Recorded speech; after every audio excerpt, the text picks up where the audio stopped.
શ્રી સ્વામિનારાયણ ભગવાનની જય.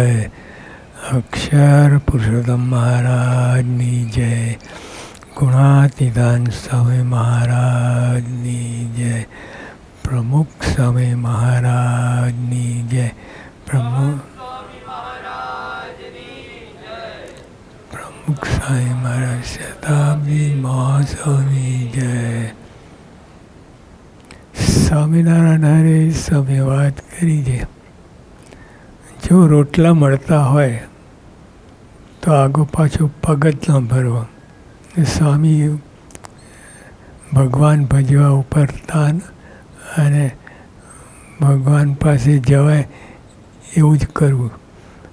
તો આ રોટલા મળતા હોય વધારે આપણે ભેગું કરીએ તો એક તો એની ચિંતા રહે અને પછી કંઈક આગું પાછું થાય તો એની ચિંતા રહે.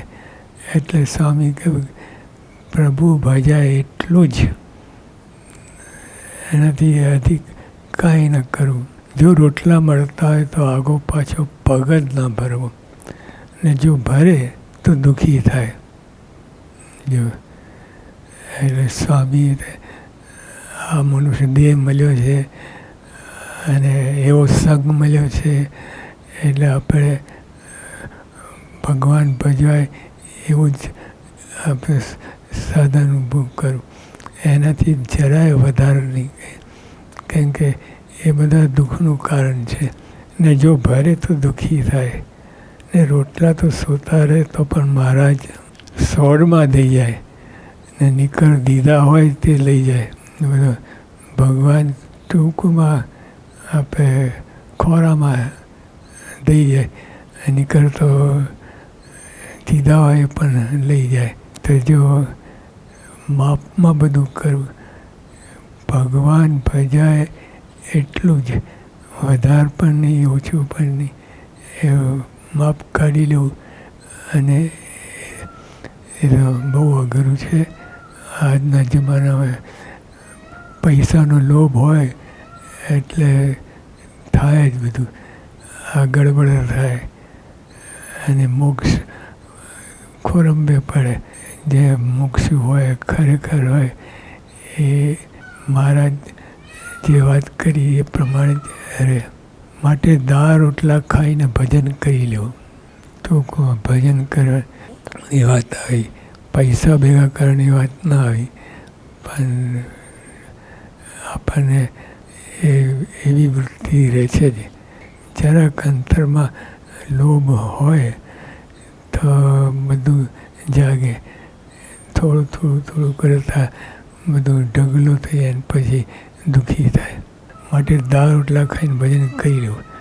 લોકના ફિતૂરમાં ને વ્યસન જેટલામાં તો આપણા રોટલા છે એમ જાણવું ને દોડ ન કરો. સત્સંગીના કુસંગીના ફેલમાં સત્સંગીના રોટલા કહે છે. અને બધું ફેલ પતૂર કરે એમાં બધું, એમાંથી બધું અનેક વિઘ્ન થાય. જરાક લોભ હોય, લોભ તો પહેલાં ના હોય પછી જાગે. લોભ અંતરમાં હોય પછી જાગે અને પછી એને ખબરેય ના હોય અને ધીમે ધીમે ધીમે બધું ભેગું થઈ જાય અને પછી બાજી ખોઈ નાખે. લોકના ફિતૂરમાં ને વ્યસન તેટલામાં તો આપણા રોટલા છે એમ જાણવું ને ડોળ ન કરવો. સ્વામિનારાયણ હરે સ્વામી વાત કરી છે. નૃસિંહાનંદ સ્વામીને મહારાજે ભણાવવા માંડ્યા તે પંચસંધિ મહિના એકમાં કંઠે કરી, પણ મૂર્તિ દેખાય તે ન દેખાણી. ભૂત કહેતા પલિત પશુ, એમાં બધું બગડી ગયું. જે કરવાનું હતું એ રહી ગયું. પણ મૂર્તિ પછી રોયા. તે મહારાજ કહે ભણવું મૂકી દો. આપણે તો આજ્ઞા છે ભણવાનું જ છે, ન ભણતા એ તો મૂકી દો. તરત બધા જ મૂકી દે. એક પણ કારણ કે બીજા બધામાં બેઠક કરે, ઠંડક કરે, પછી રોયા તે મહારાજ કે ભાણું મૂકી દો, પણ મૂર્તિ અખંડ રાખવામાં દાખલો બહુ પડશે. ખરેખર આપણે જેમ માનીએ છીએ એ રીતે નહીં, પણ મૂર્તિ રાખવા ભણવું હોય, મૂર્તિ અખંડ રાખ્યા દાખલો બહુ પડશે. કેમ છે? આ જીવે પાપ ઘણા કર્યા છે, ઘણા કર્યા છે. તે પાપના કરોડ કોઠાર ભર્યા છે. કરોડ કોઠાર ભર્યા પાપનું. તેમાંથી ભગવાને એક કોઠાર પાડીને અડધાના ઇન્દ્રિયો દેહ આદિ સમજ કર્યું ને અડધામાંથી તેના ભોગના સ્થાનક કર્યા. પછી આપણે તો પાર આવે એમ નથી પાપના, પણ ભગવાને દયા કરીને આ એક મુઠ્ઠી લઈને અડધામાંથી ઇન્દ્રિય દહન કર્યા અને અડધામાંથી એના ભોગના સાધન કર્યા. તેમાંથી ભગવાને એક કોઠાર પાડીને અડધાના ઇન્દ્રિયો દેહ આદિ સમસ્ત કર્યું ને અડધામાંથી તેના ભોગના સાધન સ્થાનક કર્યા. માટે બધું પાપ છે. જો બધું જ પાપ છે. આ અડધા ઇન્દ્રિયો કર્યા અને અડધામાંથી ભોગના, એ બધું જ પાપ છે. પાપમાંથી જ મહારાજે પાપમાંથી જ વહેંચણી કરી અડધા અડધા. તો મૂળ તો બધા પાપ જ છે. માટે એ બધું પાપ છે. કોઈ ઇન્દ્રિયો અંતઃકરણ ભગવાન ભજવા દે, કોઈ ઇન્દ્રિયો અંતઃકરણ ભગવાન ભજવા દે એવા નથી. ને જીવ તો એકલો છે. આ બાજુ જીવ એકલો છે. કેટલું ટક્કર જીત્યો છે. કોઈ ઇન્દ્રિયો અંતઃકરણ ભગવાન ભજવા દેવા નથી. ને જીવ તો એકલો છે. તે જો બળિયો થાય તો ભગવાન ભજાય. બહુ બળક કરવું પડે.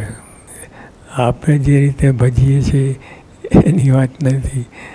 આપણે તો બધા ઘણા ગોટાળા હોય છે, પણ ખરેખર એક ભગવાન છે, બીજું કાંઈ ના રહે એ રીતે ભજાય એની વાત છે. એ જો બળિયો થાય તો ભગવાન ભજાય, નીકળ ભજવા દેવાય નહીં. પણ જે દી તે દી કરે છૂટકો છે. હવે શુદ્ધપણે ભગવાન ભજાય એવી રીતે કરવાનું છે. જે દી તે દી ગમે ત્યારે પણ આ સિદ્ધાંત છે. એ સિદ્ધાંતને અંતરદ્રષ્ટિ કરવી ને ધીરે ધીરે કરવા માંડે તો થાય. જો બળ કરવું પડે. એક તો પહેલાં અંતરમાં હોવું જોઈએ, મારે ભગવાન જ ભજવા છે, બીજું કાંઈ કરવું નથી, એવું વૃત્તિ હોય પછી આગળ વાત ચાલે. નહીં તો એમને લઈ મંડે તો એ બધું કોરંબે જાય. કેમ કે નક્કી કરવું પડે કે મારે ભગવાન ભજવા છે, ભગવાન છે કંઈ રાખવું નથી, તો આગળ કામ થાય. પણ જે દી તે દી કરે છૂટકો છે એ સિદ્ધાંત છે. તે અંતરદ્રષ્ટિ કરી તે ધીરે ધીરે કર્મંડિત થાય. ધીરે ધીરે ઉતાવળ કરીને એક દિવસે કાંઈ ન થાય, પણ ધીરે ધીરે એક એક પાપા પગલું ભરીને અંતર આપણે ગોઠવણી કરવી. તેમ કર્યા છૂટકો. પણ આ ભગવાન ભજવાને છૂટકો જ નથી. એના માટે તો આ જન્મ ધર્યો છે.